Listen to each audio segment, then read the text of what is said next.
여러분 안녕하십니까? 성경 속에 있는 진리를 탐구해보는 기독교 강요 시간입니다. 오늘은 23항입니다. 모든 신자가 구해야 할 죄의 용서라는 제목을 가지고 있습니다. 신앙이라는 것이 과격하게 되면은 굉장히 예수님께서 의도하셨던 바와는 다른 방향으로 흘러가게 됩니다. 과격하다는 것을 여러 가지 의미로 볼 수 있겠지만 너무 힘을 주면 그렇게 됩니다. 너무 힘을 주고 너무 큰 어떤 야망이랄까?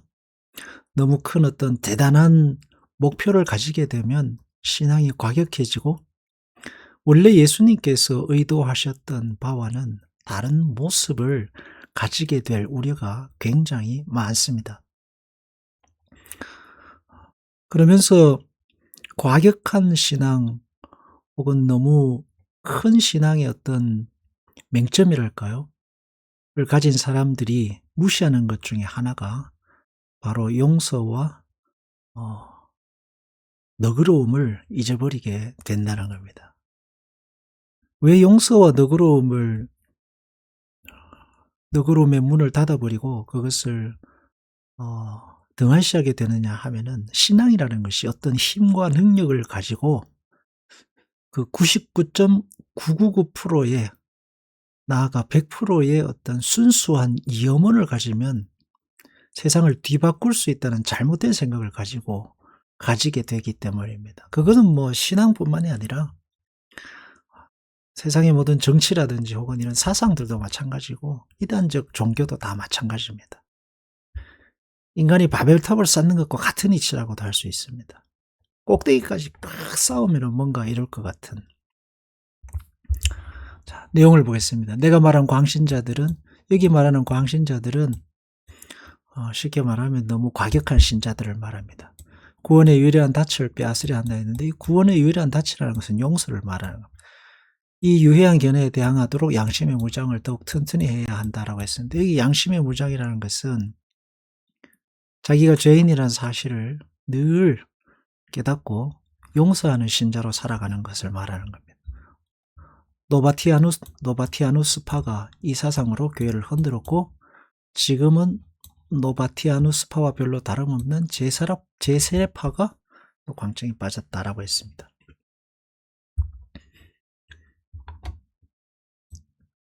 신자는 용서받은 사람들입니다. 그 사람이 태어날 때부터 신자로 태어나는 경우는 잘 없죠. 모태신앙으로 태어난다 해도 그 또한 용서받은 자로서 태어나는 것이지 태어날 때부터 신자다. 그건 아닌 거죠. 누구든지 죄인의 자리에서 그리스도 십자가의 보혈의 은혜로 용서받은 사람입니다.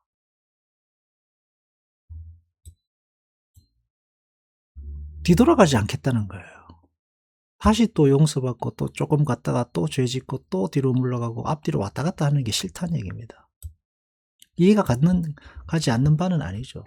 그리스도의 십자가를 욕되게 하는 것 같고 교회가 앞으로 나아가지 못하도록 발목을 잡는 듯한 느낌을 지울 수가 없습니다. 왔다 갔다 하는 사람들 때문에요. 그러나 수없이 발목을 잡아도 교회는 용서의 문을 활짝 열어놓아야 합니다. 근데 여기 말하는 노바티아니스트들은 그 용서의 문을 닫아버렸습니다. 특히 배교자들의 회개는 받지 않겠다. 배교자들의 회개는 더 이상 회개할 기회조차 주지 않겠다라고 해서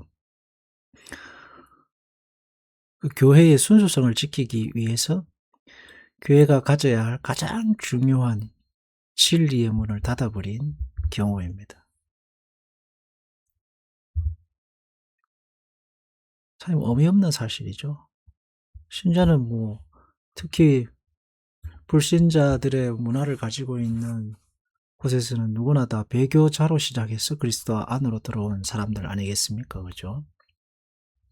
그래서 우리는 요한계시록에서 주님께서 말씀하신 내 처음 사랑을 잊지 말라고 하신 그 경고를 뜨거운 쪽으로만 해석할 것이 아니라 용서의 넓고 크신 은혜를 늘 간직하고 살아야 하는 그런 의미로도 해석할 수 있습니다.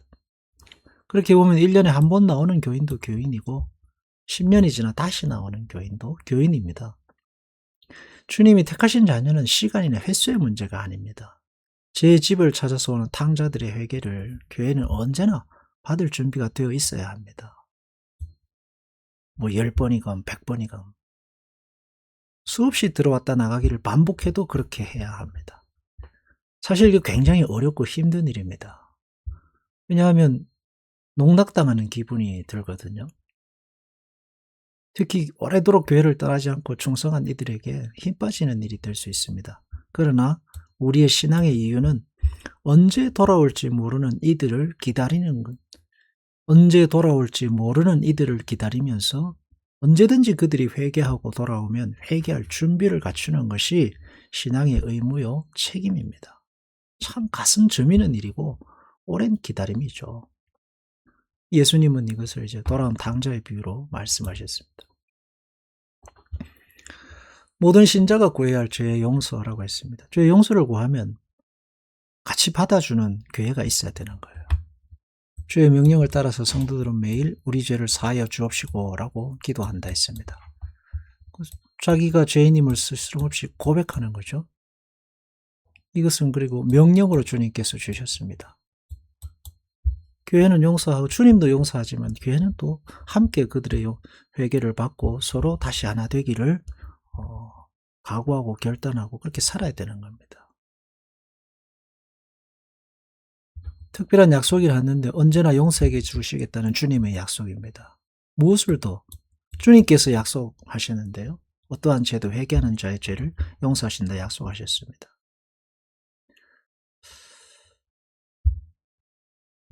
비록 회개하는 자들의 기도가 진정성이 없어 보인다 할지라도 그들이 들락거리기를 밥 먹듯이 한다 할지라도 언제나 교회는 성도는 용서의 문을 활짝 열어야 한다. 왜냐하면 주님께서 그걸 여셨기 때문에. 주님께 말씀하시죠. 7번씩 7번이라도 용서하라. 이게 우리의 형제입니다. 형제라는 것은 운명이고 사람의 혈육보다 더 강한 그리스도의 십자가의 피로 맺어진 형제니까요. 주님의 자비를 본받는 것이 신앙이어야 되고 한두 번만이 아니라 끊임없이 자기 죄를 깨닫고 돌아오는 이들에게 용서를 베푸는 것, 그게 교회의 힘이고 성도가 언제나 준비하고야 있어야 할 마음가짐입니다. 그리고 또 하나 주님께서 우리의 교회를 이 땅에 두신 가장 중요한 이유 중 하나 회개하는 자들의 그 회개를 막지 말라는 거죠. 7번씩 7번이라는 건 횟수가 아니고 언제나 다시 받아들이는 용서입니다. 용서가 중요한 이유는 용서가 아니고서는 인생이 사라지지 않고 교회가 교회로 존재하지 않기 때문입니다. 용서가 하나님 나라의 중심에 있다는 말씀입니다. 근데 우리가 교회가 가져야 하는 그 가장 큰 힘이랄까요? 그 용서의 힘을 가져야 되는 거예요. 근데 교회가 과격해지고 교회가 어떤 종교 집단이 되고 맹세 집단이 되면 뭐 교리와 각오, 맹세, 또 율법에 대한 헌신, 충성 이런 걸로만 교회가 똘똘 뭉치면은 교회가 잘못하면 과격 집단, 회칠할 무덤, 늘 칼과 창을 들고 원수들을 향해 나아가는 어떤 그런 싸움꾼으로 밖에는 남지 않게 됩니다. 아무리 우리가 뭐 헌신을 하고 충성하고 자기 목숨을 바쳐서 맹세를 한다 해도 그 속에 죄의 본성을 다 바꿀 수는 없는 것이거든요. 보일 때는 맹세하지만 되돌아서서 집에 들어가고 살아가다 보면 그 죄의 그 생각들이 흐물흐물 스물스물 다시 올라오는 게 인간 아닙니까? 그래서 용서는 교회의 중요한 임무이고 사명이고 감당해야 할 중요한 책무 중 하나입니다. 어떤 죄도 회개하는 자의 회개를 받아야 됩니다. 배교자일지라도 말이죠. 그래서 신앙생활 하다 보면 용서하지 않는 결단이 대단한 신앙인 것처럼 착각하는 사람들이 있습니다. 뭐 소위 말해서 나는 우리 교회 나간 사람은 다시 절대로 받지 않는다 하는 이런 이야기를 하는 목사님들도 있는데 물론 그분들은 또 그럴 수 있지만 그러나 신앙은 끊임없는 용서의 싸움입니다. 용서의 싸움이에요. 굉장히 어려운 싸움이죠.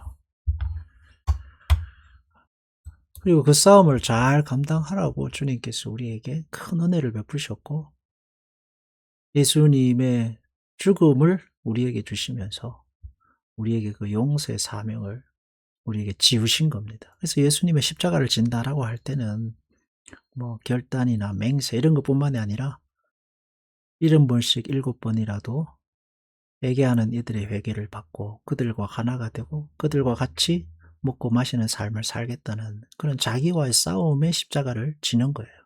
잘 져야 됩니다.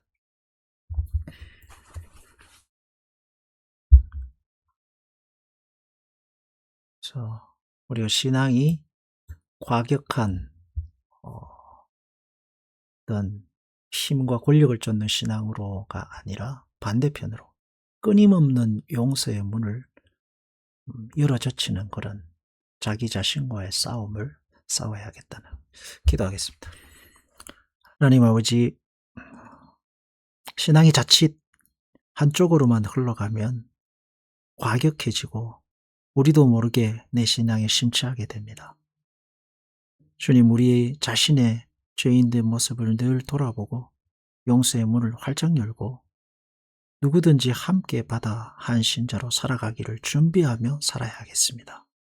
주님, 우리에게 늘 겸허한 겸손한 신앙의 마음을 잊지 않도록 은혜를 더하여 주옵소서. 예수님 이름으로 기도합니다. 아멘.